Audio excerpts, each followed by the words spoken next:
Good evening and welcome back. Tonight we're going somewhere that history almost forgot. A city so magnificent, so powerful, so deeply woven into the fabric of the ancient world that the people who destroyed it spent the next 2,000 years writing about it in equal parts awe and guilt. Tonight we're going to Carthage. Get comfortable. Let the weight of the day press you gently down into wherever you're resting. Let me know in the comments where in the world you're listening from tonight. I love knowing that this little channel reaches corners of the earth Carthage herself once dreamed of. And now, let's begin. Part 1. A city born from grief and cleverness. Long before Rome was more than a small cluster of mud-walled villages on the Tiber, long before Julius Caesar or Augustus, or the marble forums and triumphal arches that now fill our imaginations when we think of the ancient world. Long before all of that, there was a coast, a gentle curved shore on the northern edge of Africa, cupped inside the Gulf of Tunis, with the blue Mediterranean stretching out before it and a shallow saltwater lake at its back. The hills behind were green in the right seasons. The sea breeze carried salt and warmth. It was, by any practical measure, one of the finest pieces of real estate in the ancient world. And it was here, around 813 to 814 BCE, that a Phoenician woman named Dido sailed west across the Mediterranean and founded the city of Carthage. Her story begins not in Africa, but in the east, in a city called Tyre, a jewel of a port on what is now the Lebanese coast. Tyre was a city-state in Phoenicia, and Dido was the daughter of its king, known in most accounts as Belus. She also had a brother named Pygmalion, and here is where the story darkens, as founding stories so often do. Her husband, Sichaeus, was slain by her brother Pygmalion, and Dido fled to the coast of Africa. He had killed him, it is said, in secret, out of greed and the desire for her husband's great wealth. Dido received the news of the murder not from her brother, but in a dream in which her husband appeared and told her what had happened and urged her to flee. She did not hesitate. Alarmed by the dream, she made ready her flight, gathering to her side all those who detested the merciless tyrant, all who were moved by fear, and seizing a vessel that chanced in the harbor, they loaded it with gold, including treasure from the royal house, and floated away on the sea. The ancient writers marveled at this. A woman, a princess, a widow in mourning, organizing a mass escape from a hostile port under the nose of a dangerous king, loading a ship with gold and refugees, and steering west into open water. The Roman historian Justinus called it, with something between admiration and disbelief, the achievement of a woman. She and her people were Phoenicians, and the Phoenicians were, without question, the greatest sailors the ancient Mediterranean had ever produced. They were a seafaring people from the Levant, modern Lebanon, who had already threaded their way along the coasts of the known world, establishing trading outposts and colonies wherever a good harbor and a profitable arrangement could be found. The Phoenicians established numerous colonies and trading posts along the coasts of the Mediterranean. Most colonies had fewer than 1,000 inhabitants, but only a few, including Carthage, would grow larger. Dido's people were not sailing into unknown waters. They knew these seas. They had sailed them for generations.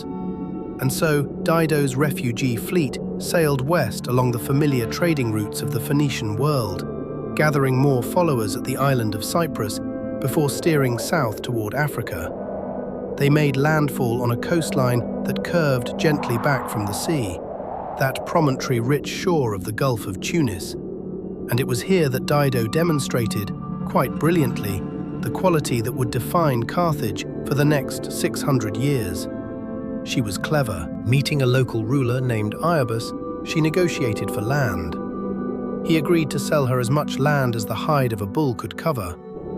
It sounds like a trick. It was a trick, but it was also a lesson in precision and lateral thinking that has fascinated mathematicians ever since. The resourceful Dido had the hide cut into very fine strips and with these encircled a hill, which in time became the city's citadel, known as Bursa Hill, after the Greek word for ox hide. The modern version of this geometric problem, how to enclose the maximum possible area within a fixed boundary, is still sometimes called Dido's problem in mathematics. Think about that for a moment. A refugee queen on an unfamiliar shore, denied land, given what seemed like an insult, turned it into the founding of one of the greatest cities in the ancient world, and left a mathematical legacy that university students study 28 centuries later. That is who the Carthaginians were. That is the blood the city was born from. The name of the new settlement was Carthage, meaning new city or capital, and its location on a strategically advantageous peninsula of the North African coast was selected to offer a useful stopping point for Phoenician maritime traders who sailed from one end of the Mediterranean to the other. The name Carthage. The Greeks heard it and wrote it as Carchedon. The Romans heard it and wrote it as Carthago. We say Carthage, but in the language of the people who built it, it simply meant the new city, the fresh start, the place we made from nothing and cleverness and grief. Part 2. A city that held the sea in its hands. Close your eyes and imagine it at its height. Not the Carthage of the wars and the fires, that comes later, but Carthage in its centuries of quiet, unprecedented, almost unimaginable prosperity. The city that merchants from Greece and Etruria and Egypt and Rome once sailed into with barely concealed wonder. The city was built on a hilly, triangular peninsula backed by the Lake of Tunis, which provided abundant supplies of fish and a place for safe harbor. The peninsula was connected to the mainland by a narrow strip of land, which combined with the rough surrounding terrain made the city easily defensible. A citadel was built on Bursa, a low hill overlooking the sea. The geography was almost embarrassingly perfect. You could sit on Bursa Hill at dusk and watch the entire Mediterranean shipping lane pass below you. Ships heading from the eastern ports, from Alexandria, from Tyre, from Greek harbors, had to squeeze through the narrow water between Sicily and the North African coast. And Carthage sat precisely at that bottleneck, like a great calm spider at the center of a web of trade routes. All ships crossing the sea had to pass between Sicily and the coast of Tunisia, where Carthage was built, affording it great power and influence. The harbor itself was an engineering marvel. 2 large artificial harbors were built within the city, one for harboring the city's navy of 220 warships, and the other for mercantile trade. A walled tower overlooked both harbors.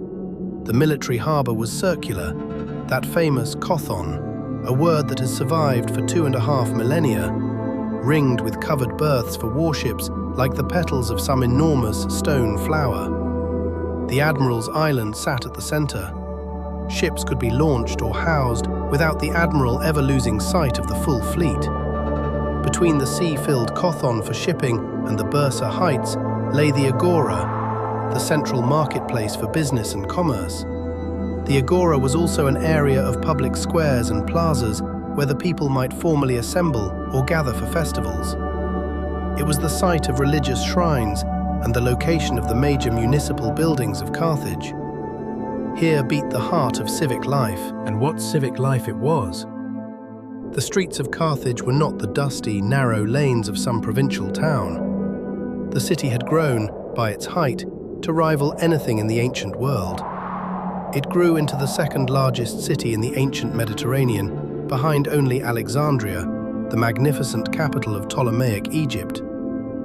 The residential districts climbed the slopes of Bursa and spread outward along the peninsula. Houses usually were whitewashed and blank to the street, but within were courtyards open to the sky. In these neighborhoods, multi-story construction later became common.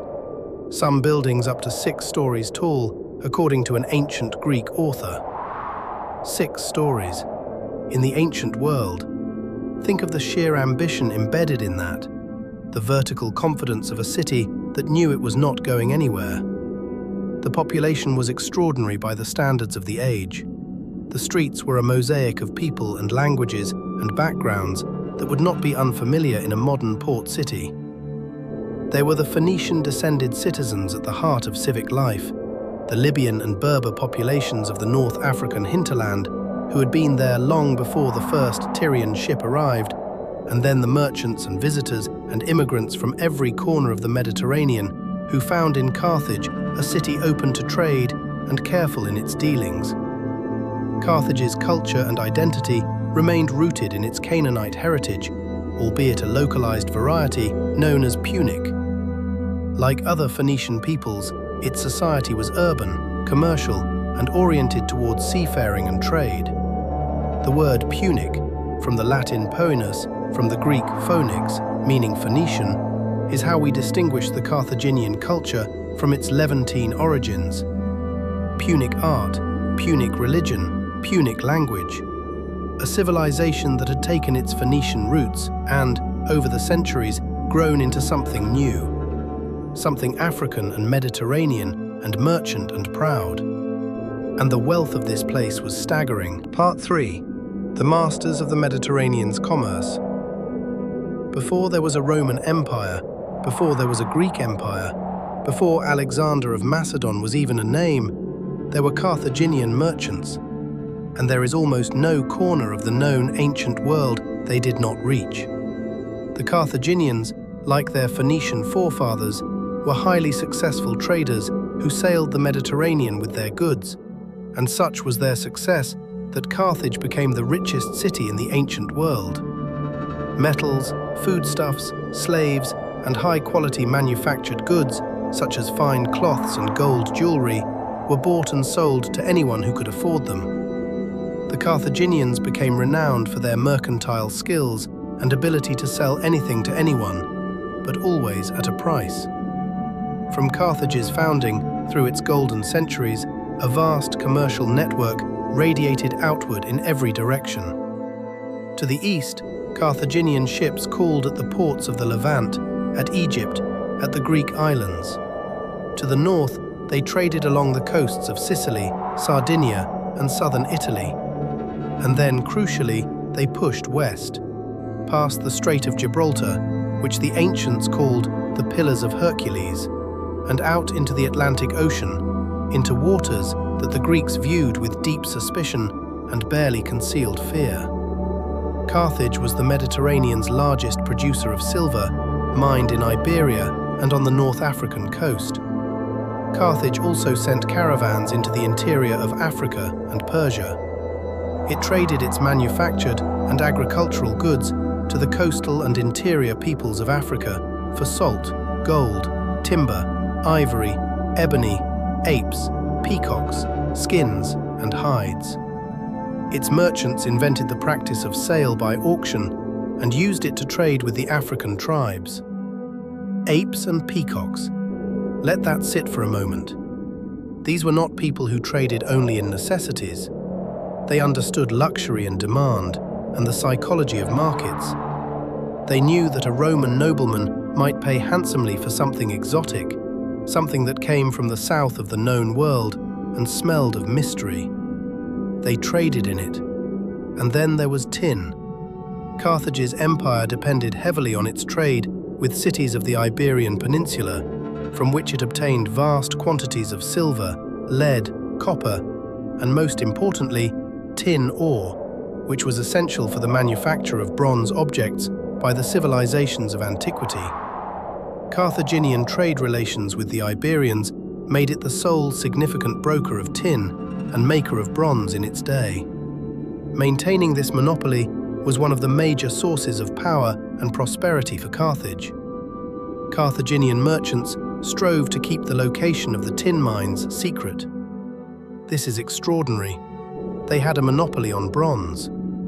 Bronze in the ancient world was not merely a material, it was technology itself. It was the difference between a sword and a stick, between a helmet and a bare skull, between a ship's fitting that holds in a storm and one that fails. And Carthage controlled the supply chain for the metal that everyone needed to make it. One Carthaginian explorer, a man named Himilco, sailed the Atlantic coast of Europe around the 5th century BCE and is believed to have reached as far as modern France and possibly England, seeking the tin mines of Cornwall, far to the north and west of anything the Mediterranean world had previously traded with directly. Carthaginian coins have been found in the Azores and in Britain. The tin mines of Cornwall are the focus of trade with Britain. That is how far Carthage's commercial reach extended. Coins from North Africa, on the islands in the middle of the Atlantic. Another Carthaginian, Hanno the Navigator, sailed south along the West African coast around 500 BCE with 60 ships. He is believed to have gotten as far as modern Senegal or Cameroon, perhaps farther. He recorded his voyage, and a Greek translation of it survives. It is the oldest surviving account of an Atlantic sea voyage. Punic ships sailed into the Atlantic. A merchant sailor of Carthage, Himilco, explored in the Atlantic to the north along the coast of the Lusitanians.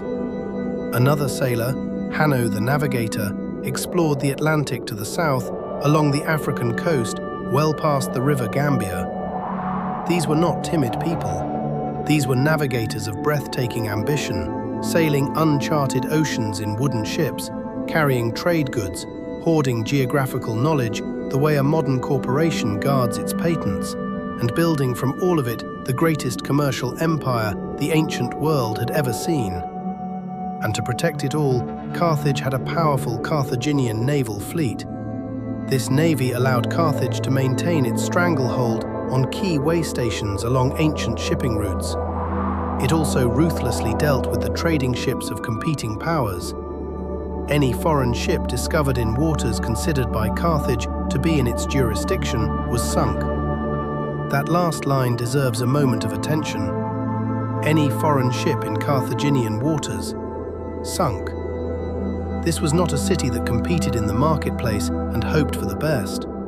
It was a city that understood that wealth required protection, and protection required force, and force required the most powerful navy in the Western Mediterranean. It had all three. Part 4. Gods and Stones, Prayers and Silence. Every civilization tells us something about itself in its gods, and the gods of Carthage tell a complicated, beautiful, and in some respects deeply unsettling story. It was common for the pantheons of Phoenician cities to be headed by a divine couple, entitled Baal, meaning Lord, and Baalat, meaning Lady. At Carthage, this divine couple appears to have consisted of the god Baal Hammon and the goddess Tanit, who appear frequently in inscriptions. Baal Hammon. The name means something like Lord of the Incense Altar or Lord of the Mountain. He was the supreme god of Carthage, a sky god, a weather god, the master of all things celestial, adorned in ancient art with a ram's horns and a sun disk. The Tyrian origins of these two gods have been identified as Baal and Astarte. The two most important gods worshipped in Carthage were Baal Hammon and Tanit, who together formed the supreme divine couple of the Punic pantheon. And then there was Tanit, the goddess who, in time, surpassed even her divine consort in importance. Tanit was a chief deity of ancient Carthage, the consort of Baal Hammon. She was the goddess of wisdom, civilization, and the crafts, the defender of towns and homes where she was worshipped. Ancient North Africans used to put her sign on tombstones and homes to ask for protection. The consort of Baal Hammon was Tanit. Tanit was not originally part of the Punic pantheon, and her worship only began after the 5th century BCE. Nevertheless, she soon superseded Baal Hammon in importance. She is given the title Face of Baal, perhaps indicating that she was seen as mediating between the worshipper and Baal Hammon. Her symbol is one of the most striking and instantly recognizable things to come from the ancient world. A triangle, the body, a horizontal line extending from its sides, the arms, a circle resting above, the head. Simple, almost childlike in its geometry, and yet somehow deeply evocative. You see it carved into thousands of gravestones and building stones throughout Carthage and its colonies. Ancient North Africans used to put her sign on tombstones and homes to ask for protection. The sign of Tanit was everywhere. It was the visual language of daily devotion. You might see it above a doorway, or carved into the base of a fountain, or inscribed on a small clay offering left at a shrine. She watched over the city, over its harbors and homes, over its women giving birth and its merchants going to sea. There was also Melkart, the great god of Tyre, the patron deity of the mother city that Carthage came from. His name means king of the city. He was equated by the Greeks and Romans with their hero Heracles, a figure of extraordinary strength and divine power. For the first few centuries of its existence, Carthage was obliged to send 1/10 of its annual profit to the temple of Melkart in Tyre as tribute. Additionally, the Carthaginians and Tyrians would come together in Tyre each year to celebrate the resurrection of Melkart in a festival referred to by Greek authors as Egersis, 1/10 of everything, every year, sent back across the Mediterranean to the mother city. This is the religious economy of a people who understood that they owed their origin to somewhere else, and honored that debt in gold and ceremony, even as the city they built surpassed the one they left behind. And then there is the matter of the Tophet. This is where the history of Carthage becomes more contested and more difficult and more haunting. The Tophet was a sacred precinct, a walled outdoor sanctuary at Salammbô near the harbour, where urns were buried in the earth, each one containing ashes. The urns were covered with stone stelae, upright carved markers inscribed with dedications to Baal Hamon and Tanit, and the urns contained the cremated remains of children. The question of what happened in the Tophet is one of the most debated in the archaeology of the ancient world.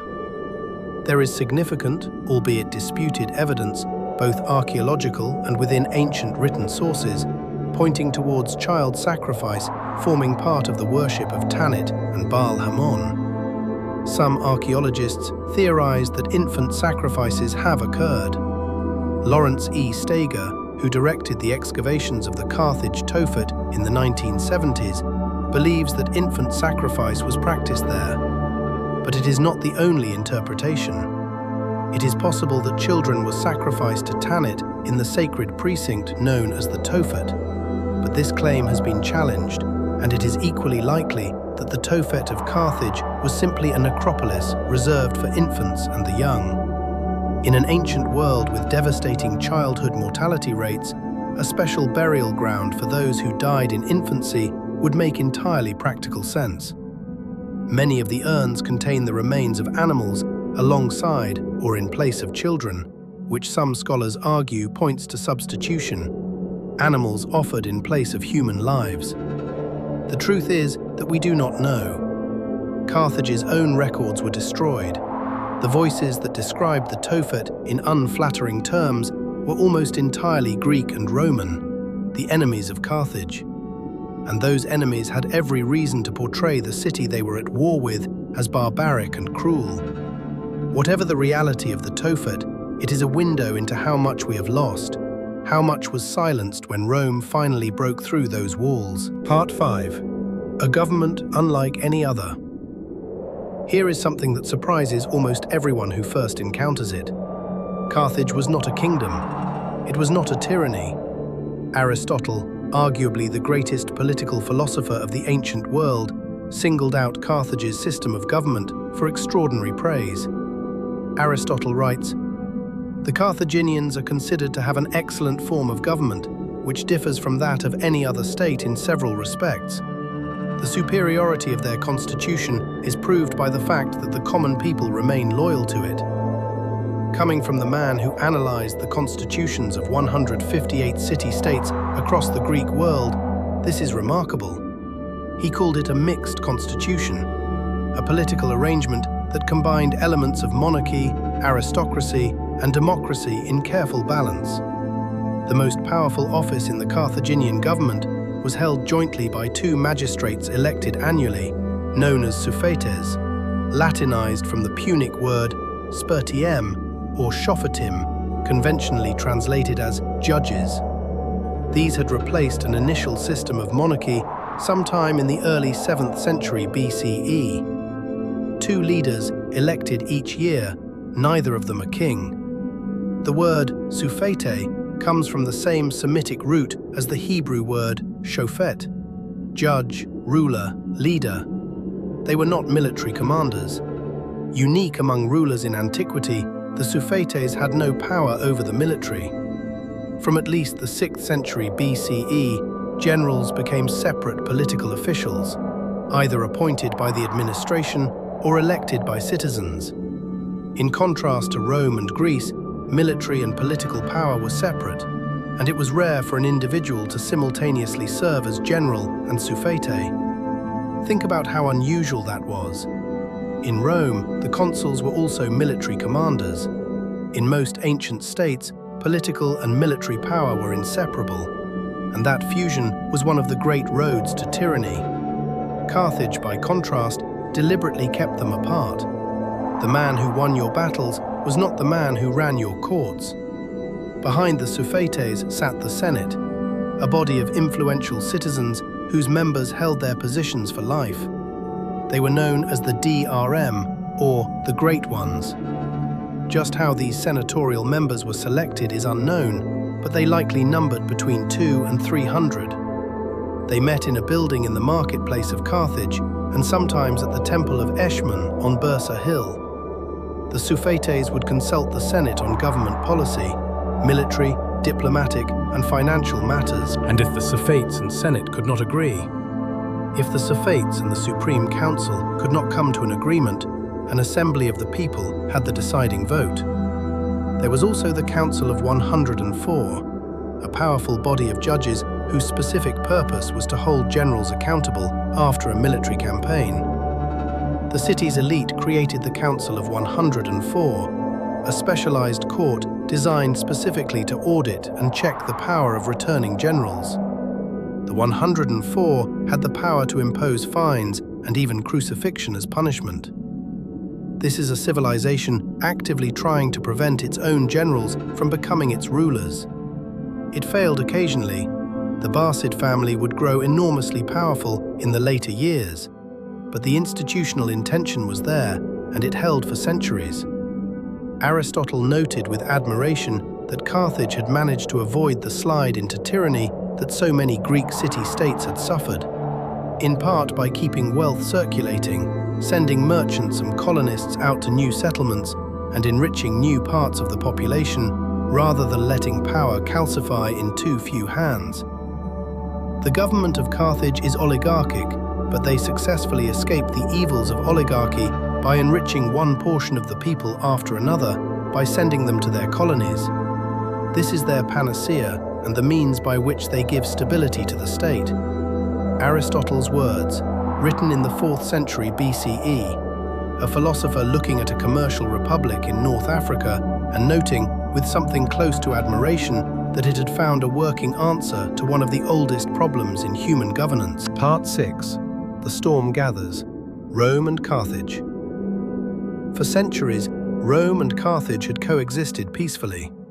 They had even signed treaties, at least 3 that we know of, establishing their respective spheres of commercial interest, respecting each other's territories, and conducting business with the courtesy of trading partners rather than the wariness of rivals. Rome and Carthage were the preeminent powers in the Western Mediterranean. By 264 BCE, Carthage was in control of much of Sicily, and before the conflict, Carthage had grown from a small port of call to the richest and most powerful city in the Mediterranean region. But the world was changing. Rome was expanding relentlessly down the Italian peninsula. Carthage was watching, and Sicily, that beautiful, fertile, strategically central island sitting in the narrow water between Africa and Europe, was where everything finally broke. The First Punic War broke out on the Mediterranean island of Sicily in 264 BCE as a result of Rome's expansionary policy coming into conflict with Carthage's proprietary approach to the island. At the start of the war, Carthage was the dominant power in the Western Mediterranean, with an extensive maritime empire, while Rome was a rapidly expanding power in Italy, with a strong army but no navy.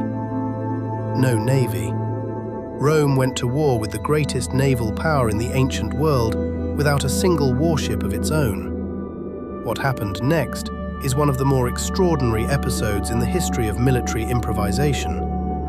The Romans, according to ancient tradition, found a wrecked Carthaginian warship on the Italian coast, studied its construction carefully, and built a fleet of their own within 60 days. They then trained their rowers on land, benches set up on the ground, before the ships were even in the water. They modified their ships with a device called the corvus, a spiked boarding bridge that dropped onto enemy decks, locking ships together and turning a sea battle into a land battle. And then they went and defeated the Carthaginian fleet. The First Punic War lasted 23 years. It lasted until 241 BCE, when the Carthaginians were defeated. The treaty that followed required Carthage to pay 3,200 talents of silver in reparations, and Sicily was annexed as the first Roman province. 3,200 talents of silver. Sicily, rich, sun-drenched, strategically vital Sicily, lost. And the seeds of the next war were planted almost immediately in the bitterness of what followed. Part 7. The general who nearly broke Rome. His name was Hannibal Barca. Hannibal Barca was born in 247 BCE in Carthage. His father is credited with instilling in Hannibal a hostility towards Rome, a deep-seated drive that would shape much of his military career. The word Barca, his family name, meant lightning in Punic, and if names carry weight, this one carried more than most. The story of Hannibal's oath is one of those moments from antiquity that seems almost too symbolic to be true, but is reported by multiple ancient sources. According to the Greek historian Polybius and the Roman historian Livy, young Hannibal begged his father Hamilcar to take him on a military campaign to Spain. According to them, Hannibal was taken to Spain by his father, and at an early age was made to swear eternal hostility to Rome. He kept that oath. From the moment he was old enough to command until the day he died, there was not a year in which Hannibal Barca was not, in some capacity, at war with Rome. He came to supreme command young. In 221 BCE, after his brother-in-law Hasdrubal was assassinated, Hannibal became the army's commander-in-chief at the age of 26. In 218 BCE, Hannibal attacked Saguntum in modern Spain, an ally of Rome. This attack sparked the Second Punic War. Hannibal invaded Italy by crossing the Alps with North African war elephants. Crossing the Alps. Let us stay with this for a moment, because it is one of the most extraordinary things any general has ever done, and it deserves to be understood not just as a legend, but as a lived reality of extraordinary physical and mental endurance. Hannibal embarked on one of the most audacious military feats in history, the crossing of the French Alps into Italy with a force of almost 40,000 soldiers, 9,000 cavalry, and, perhaps most famous of all, 37 elephants. 37 elephants through the Alps. In late autumn, as the first snows were gathering on the high passes, the crossing took about 15 harrowing days. Hannibal's army faced relentless snowstorms, steep cliffs, and narrow, icy paths. Local tribes launched attacks from above, rolling boulders down on the troops. The high altitude made breathing difficult, causing exhaustion and frostbite. Hannibal himself suffered serious illness, reportedly losing sight in one eye. Starting with over 70,000 men and arriving in Italy with fewer than 35,000, the crossing of the Alps, though it marked the end of their mountain ordeal, was the beginning of their campaign in Italy. Half his army. He lost half his army in the mountains, and with what remained, exhausted, frostbitten, reduced, the few elephants that had survived, both trembling and dangerous in the snow, he descended into northern Italy and began one of the most remarkable military campaigns the world has ever seen. In his first few years in Italy, as the leader of a Carthaginian and partially Celtic army, he won a succession of victories at the Battle of Ticinus, Trebia, Lake Trasimene, and Cannae, inflicting heavy losses on the Romans, over a quarter of their army. And then there was Cannae. August 2nd, 216 BCE, a flat, dusty plain in Apulia in the southeast of Italy, the river Aufidus nearby, the hot Italian summer pressing down on both armies, a seasonal wind from the south, the Libeccio, blowing fine dust into the faces of the advancing Romans. The Carthaginians and their allies, led by Hannibal, surrounded and practically annihilated a larger Roman and Italian army. Having recovered from their losses at Trebia and Lake Trasimene, the Romans decided to engage Hannibal at Cannae with approximately 86,000 Roman and allied troops. Hannibal had perhaps 50,000. He positioned them in a deliberate crescent shape, his weaker Gallic and Spanish infantry bulging forward in the center, his elite African veterans on the flanks, his cavalry at the wings. The Romans, confident in numbers, drove forward against the center, and the center gave way, deliberately, precisely, step by calculated step, drawing the Roman mass deeper and deeper into what was becoming a trap. The Roman infantry gradually forced back Hannibal's center, and victory or defeat turned upon whether it held. It did. Although it fell back, it did not break, and the Roman center was gradually drawn forward into a trap. Hannibal's crescent had now become a circle. The African troops, past whom the Romans were now thrusting, turned inward against them, and the Carthaginian cavalry was in the rear. Pressed tightly together and hence unable to properly use their arms, the Romans were surrounded and cut to pieces. Only 14,000 Roman soldiers escaped, and 10,000 more were captured. The rest were killed.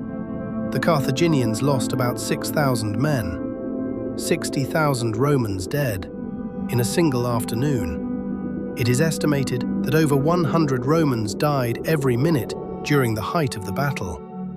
In only 20 months, Hannibal had killed as many as 150,000 men. By some estimates, 1/5 of all adult men in Rome and its allied cities. The Roman Senate received the news with something close to paralysis. Widows flooded the temples. When word of the defeat reached Rome, panic gripped the city, and women flocked to temples to weep for their lost husbands, sons, and brothers. One of Hannibal's commanders, a man named Mahabal, urged him to march on Rome immediately. There is a quote attributed to Mahabal in the ancient sources, a line that has haunted military historians ever since. He told Hannibal, in essence, "You know how to win victories, but you do not know how to use them." Hannibal did not march on Rome. Why he did not is one of the great unanswered questions of ancient history. Perhaps he lacked the siege equipment. Perhaps he expected Rome's allies to abandon Rome and join him. Many did, but not enough. Perhaps he simply miscalculated the Roman capacity for stubbornness. Because that is what Rome had. Not genius, not superior numbers, not better weapons. Stubbornness. The city refused to surrender. It raised new armies from slaves and criminals. It changed strategy. Hannibal occupied most of southern Italy for 15 years. 15 years of his army living off a land it could not quite conquer, growing slowly weaker, waiting for reinforcements from Carthage that never quite arrived in sufficient strength. And in the end, it was the Romans who found their own Hannibal. Part 8. The two men who would decide everything.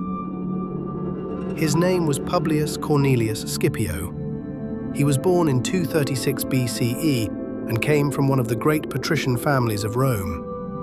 His father, grandfather, and great-grandfather all served as consul, the Republic's highest elected position. He was a brilliant tactician and a string of victories in Spain led to his ultimate victory over Hannibal in North Africa, a triumph that earned him the title Africanus. Scipio had studied Hannibal. He had fought against Carthaginian forces in Spain, learning the tactics that had been tearing Roman armies apart for 17 years. He understood that the way to defeat Hannibal was not to fight Hannibal, it was to force Hannibal to come home. Scipio invaded Carthaginian Africa in 204 BCE, compelling the Carthaginian Senate to recall Hannibal's army from Italy. The final engagement of the war took place between armies under Scipio and Hannibal at Zama in 202 BCE and resulted in Hannibal's defeat and Carthage suing for peace. The Battle of Zama. Two of the greatest commanders of the ancient world finally meeting face to face on the plains of Tunisia. Hannibal, aging, his army weakened, far from the campaigns that had made him legendary, fighting now not to conquer but to save his city. Scipio, younger, fresh, drawing on everything he had learned and everything he had inherited. Unlike most battles of the Second Punic War, at Zama the Romans were superior in cavalry and the Carthaginians had the edge in infantry. The Carthaginians still had the advantage in numbers and were boosted by 80 war elephants. The Roman cavalry won an early victory by swiftly routing the Carthaginian cavalry.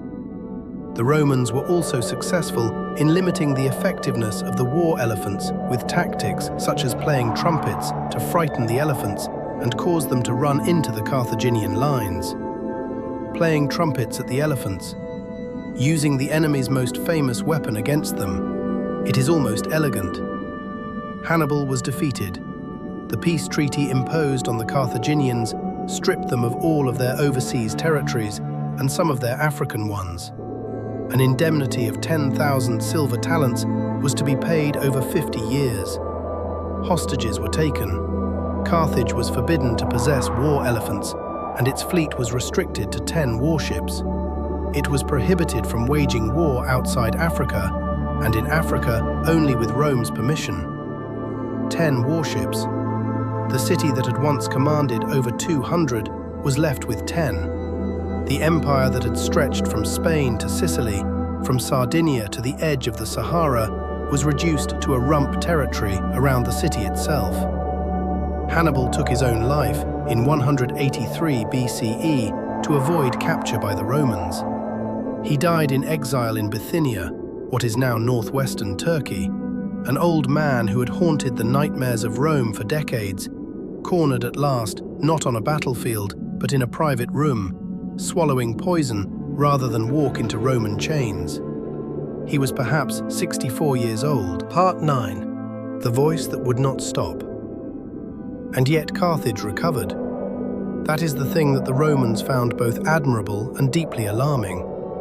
Strip the city of its empire, take its fleet, impose humiliating terms, extract silver for 50 years, and Carthage would turn to its farms and its merchants and its meticulous commercial instincts and begin, quietly, to rebuild. Carthage could have hardly endured more humiliating terms, and yet its 500,000 residents minded their own affairs to their immense profit. As the enterprising middlemen between Africa and the Mediterranean, they restored their lucrative maritime trade and tended their abundant fields of grains, fruits, and olives. By the 150s BCE, less than 50 years after the catastrophic defeat at Zama, Carthage had paid off its entire 50-year war indemnity ahead of schedule, had offered to donate grain to Rome during a food shortage, and was once again one of the most prosperous cities in the Mediterranean. There were those in the Roman Senate who watched this recovery with something close to respect. There were those who watched it with something close to terror. One man, more than any other, watched it with implacable fury. Marcus Porcius Cato, Cato the Elder, was in his last years known for strenuously urging his countrymen to prosecute a third war and destroy Carthage. In 157 BCE, he was one of the deputies sent to Carthage to arbitrate a dispute. The mission was unsuccessful, and the commissioners returned home. but Cato was so struck by Carthage's growing prosperity that he was convinced that the security of Rome depended on its annihilation. From then on, he began concluding his speeches in the Senate, on any topic whatsoever, with the phrase, "Carthage must be destroyed. Carthago delenda est." Any topic whatsoever. Whether the Senate was debating road construction or grain prices or the governance of a distant province, Cato would end his speech with the same words. Carthago delenda est. Carthage must be destroyed. It was not diplomacy. It was not strategy. It was obsession dressed in the robes of statesmanship. In one of his most famous symbolic gestures, Cato reportedly showed the Senate fresh figs from Carthage, demonstrating the city's prosperity and its potential threat. He then reiterated his call for Carthage's destruction. The figs were ripe and fresh. Cato told the Senate that this fruit had been picked just 3 days sailing from Rome. 3 days. He wanted them to feel the proximity, the nearness of a city that was growing fat and strong again, just across the sea. There was a counter-voice. Publius Cornelius Scipio Nasica Corculum, son-in-law of the famous Scipio Africanus, did the opposite, stating, "Carthago servanda est." Carthage must be saved. Both phrases were incorporated at the end of any discourse they delivered, regardless of the topic. They served as a kind of signature for their respective speakers, who represented opposing political positions. Two old senators, ending every speech they gave with opposing slogans, regardless of the subject at hand. It would be almost comical if the stakes were not quite so absolute. Cato won. He always won. He had been winning since the Senate could remember. Part 10. The Burning of Everything. In 149 BCE, when the Carthaginians in 150 BCE resisted Numidian aggressions by force of arms, formally breaking the treaty with Rome, a Roman army was dispatched to Africa. Although the Carthaginians consented to make reparation by giving 300 hostages and surrendering their arms, they were goaded into revolt by the further stipulation that they must emigrate to some inland site at least 10 miles from the sea, making impossible the commerce by sea that drove the city's economy. Move 10 miles from the sea, that was the final demand. For a city whose entire identity, whose entire reason for existing was the sea, whose harbors were its lungs and its wealth and its history, the demand was not a condition. It was a death sentence dressed as a relocation order. They refused. Carthage would fight. Women sheared their hair to make rope for catapults. Let that image settle. The women of a city cutting their own hair in the streets. Long, dark hair falling to the stone pavement, feeding it into the war machines. Not because it would save them. They knew by that point what the outcome would probably be. They did it because they were Carthaginian, because they were the people who had once cut a bull's hide into a rope to measure out a kingdom. Because surrender was not a concept they reached for easily. The siege lasted 3 years. In early 146 BCE, the Romans launched their final assault and over 1 week systematically destroyed the city and killed its inhabitants. Only on the last day did they take prisoners, 50,000 who were sold into slavery. 50,000 people into slavery. The rest, how many thousands more, dead in the streets or in the fires or in the final desperate fighting in the narrow lanes above the harbor. After 7 days of horrific bloodshed, the Carthaginians surrendered, obliterating an ancient city that had survived for some 700 years. According to legend, as Scipio Aemilianus watched the once mighty city fall into utter ruin, he broke down in tears. Scipio Aemilianus, the general who commanded the final assault, the man who ordered the burning, wept when it was done. The Greek historian Polybius was there, at his side, and recorded the moment. Scipio quoted Homer over the burning city, lines about the fall of Troy, and reportedly said that he feared one day someone would stand over the ruins of Rome and say the same thing. He was not a monster. That is one of the most disturbing things about what happened to Carthage. The man who destroyed it cried over it and saw in its destruction a warning about impermanence and the fate of great cities. It did not stop him. He did it anyway. The formerly Carthaginian territories became the Roman province of Africa. It was a century before the site of Carthage was rebuilt as a Roman city. The story of the Romans salting the earth of Carthage, spreading salt over the ruins so nothing would ever grow, is almost certainly a myth invented in the 19th century. No ancient source describes it, but the image has endured because it captures something emotionally true about what Rome intended. Not just defeat, erasure. Its Phoenician culture and heritage ended in the flames of its defeat, never to rise from its ashes. The stories, the myths, and the epics the Carthaginians may have written as a testimony to their existence were also consumed in fire. Their 700-year history, including their Armageddon, is known not in their authentic voice, but almost entirely through the trumpeting of their most ominous foe and the destroyer of their civilization, the Romans. 700 years, gone in a week of street fighting and fire. The libraries burned. The Punic language would survive in spoken form in North Africa for several more centuries, but the written record, the literature, the history as Carthaginians themselves would have told it, all of it ash. A 28-volume work on agriculture, written in Punic by a man named Mago, survives only in fragments, quoted in Latin texts. A few Greek translations of Hanno's Atlantic voyage. Inscriptions on stone that archaeologists piece together like broken sentences. This is what remains of a civilization that for centuries held the Western world in its commercial grip. Part 11. What rose from the ashes?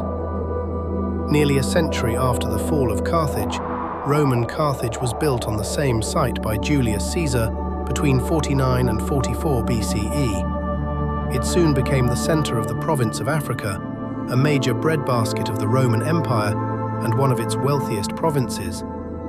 By the 1st century, Carthago had grown to be the second largest city in the Western Roman Empire, with a peak population of 500,000. 500,000 people. Rome rebuilt what it had destroyed and built it larger than before. Punic language, identity, and culture persisted in Rome for several centuries. Two Roman emperors in the 3rd century, Septimius Severus and his son and successor Caracalla, were of Libyan Berber descent and spoke Latin with a Punic accent. Roman emperors with Punic accents ruling from the city that had destroyed Punic civilization. History moves in ways that resist simple narratives. The site of Carthage today, just outside modern Tunis in Tunisia, is a UNESCO World Heritage Site. The archaeological ruins are partly residential, partly public. You can walk among them still. The outline of the circular harbour can still be traced in the landscape. The Bursa Hill still rises above its surroundings. Carthage still lies in ruin in modern-day Tunisia and remains an important tourist attraction and archaeological site. The outline of the Great Harbour can still be seen, as well as the ruins of the homes, public baths, temples, and palaces from the time when the city of Carthage ruled the Mediterranean as the most opulent jewel of the North African coast. You can stand on Bursa Hill today and look out across the Gulf of Tunis, across the same water that Dido's fleet once sailed into. The sea has not changed. It is still the same deep blue in summer, still catching the light the same way it did when the first Phoenician ships came around the headland and the sailors looked at each other and said, "Here, we will build it here." And in 1985, 2,131 years after the destruction of Carthage, the mayors of Rome and Tunis signed a symbolic peace treaty between their cities. The war, they agreed, was finally over. Epilogue. The city that would not be forgotten. There is something peculiar and persistent about Carthage. A city destroyed so thoroughly that its enemies tore it stone from stone and sold its people into bondage should, by rights, vanish from human memory entirely. Plenty of ancient cities have. We know their names only from brief mentions in other texts, and nothing else survives. But Carthage did not vanish. It became a kind of permanent presence in Western thought, an emblem of what can be lost, of what power and commerce and civilization can rise to and fall from, of what total victory looks like from the outside and what it costs the people who achieve it. Scipio wept over it. Virgil wrote Dido into one of the most enduring love stories in Western literature. Roman historians return to Hannibal again and again, and the Battle of Cannae is still studied in military academies in the 21st century. Cato's phrase, Carthago delenda est, became a template for political obsession, quoted and paraphrased by writers and politicians for 2,000 years. Napoleon called Hannibal the greatest general of the ancient world, and in modern Tunisia, the name Carthage sits on the side of a train line, on road signs, on the presidential palace. The city that was erased is printed on the landscape of a modern country. Dido, the woman who cut a bull's hide into a rope and measured out a kingdom from the generosity of a local king, is still there in the mathematics textbooks as the subject of a problem about maximum area. The sign of Tanit, that simple triangle and circle figure, appears in Tunisian art and jewelry today. 700 years of Punic civilization, a woman with a sharp knife and a sharp mind on a strange coast. Merchants who sailed to England for tin and to Senegal for ivory. A city that held the Western Mediterranean in its hands for half a millennium. A general who walked elephants through the Alps and made the greatest empire the world had ever seen tremble in its 7 hills. A Senate that burned women's hair into catapult rope rather than give up 10 miles of sea. Temples to a goddess whose simple symbol still appears on doorways. And a fire that consumed all their words, except the ones their enemies chose to preserve. That is Carthage. Not a footnote, not a cautionary tale, a civilization, one of the great ones, and it deserves to be remembered by its own light, not only through the smoke of what Rome made of it. The Mediterranean is still out there. The Gulf of Tunis is still warm in summer. The harbour mouth is still shaped like a circle. And somewhere under the ground of a suburb of a modern city, the streets of Carthage are waiting, patient as the sea. Sleep well, and if you enjoyed tonight's journey, please consider leaving a like and subscribing to History Lullaby. It means everything to this channel, and it helps bring more stories like this one to people who love to drift off with the past. Sweet dreams wherever in the world you are.